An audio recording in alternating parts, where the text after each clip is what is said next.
It's not nice to kick a man while he's down, so you will not see the name Brian Kelly in this week's predictions column.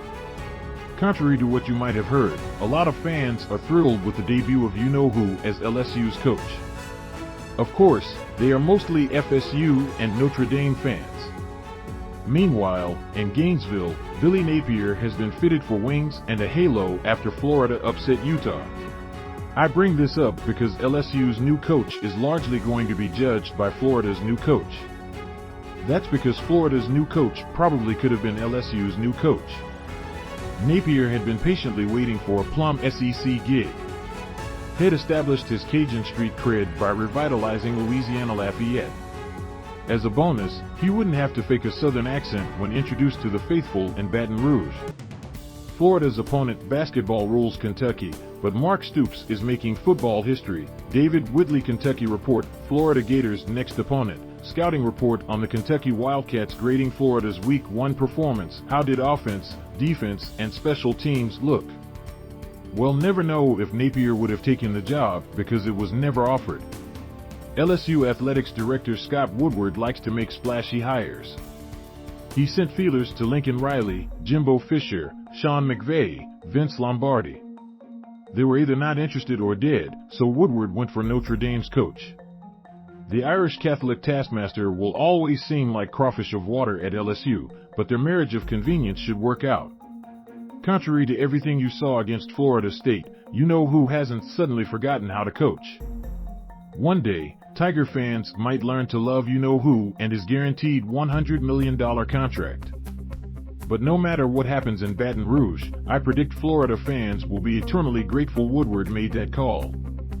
Speaking of predictions, I was 7-3 in Week 1. Not bad, though picking Oregon to upset Georgia was such a bad call. I now qualify to be head referee on an ACC officiating crew. Week 2 college football predictions. Kentucky at Florida. The Gators jumped from nowhere to 12th in the AP poll after beating Utah, and Anthony Richardson is being compared to Zeus. If Napier's concerned about his players getting cocky, he should make them watch last year's game in Lexington. Mark Stoops' defense is going to cause problems, but UF will not have 8 false starts, 15 total penalties, or a complete mental breakdown this year. Game facts: Florida Gators football hosts Kentucky Wildcats. Hey race how to watch. Latest line: Alabama at Texas. Bama's $1 million band isn't making the trip because, unlike the SEC, Big 12 schools can stick visiting bands in the upper deck. Unfortunately for the Longhorns, Big 12 rules still allow visiting teams on the field. Samford at Georgia. If you compare common opponents, Samford just beat Kennesaw State, which once beat Wofford, which once beat Oglethorpe, which once beat Georgia Tech, which once beat Georgia. Given all that, I'm picking the upset. Appalachian State at Texas A&M. App State's a proven giant killer, but nil rules allow the Aggies to bring their $1 million defensive line onto the field.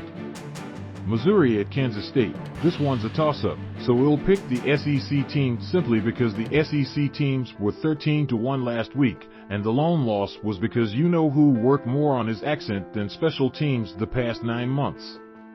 Tennessee at Pittsburgh. This one's also a toss-up, so we'll pick the SEC team simply because I'm an SEC homer and want the Volunteers and Gators to be undefeated when they meet in 2 weeks.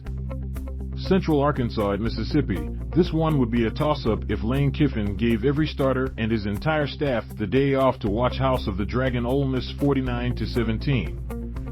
Southern at LSU. This one's not a toss-up, so we'll pick you-know-who's team despite the fact it might have every field goal attempt, punt, extra point attempt, and kickoff blocked. Trivia break. The Oglethorpe Stormy Petrels beat Georgia Tech 7-6 in 1926. Tech was a member of the Southern Conference, which was a forerunner of the SEC. It was the last time a quasi-SEC team lost to Oglethorpe, which dropped football in 1942 when an NCAA investigation found that no one on campus knew what a Stormy Petrel was. Mississippi State at Arizona. If you compare common opponents, Mississippi State beat Memphis and Elvis Entourage once beat Arizona in a game of two-hand touch at Graceland. Wondering, shouldn't LSU have guaranteed you-know-who $99 million and hired the $1 million band's trombone section to block on extra point attempts? Wake Forest at Vanderbilt. The Commodores have outscored two opponents 105-41, yet they're 13-point underdogs? That proves you can't erase a century of skepticism in 2 weeks. I'm skeptical, but I also can't pass on predicting Vanderbilt will be 3-0. Might not have that chance again for another century.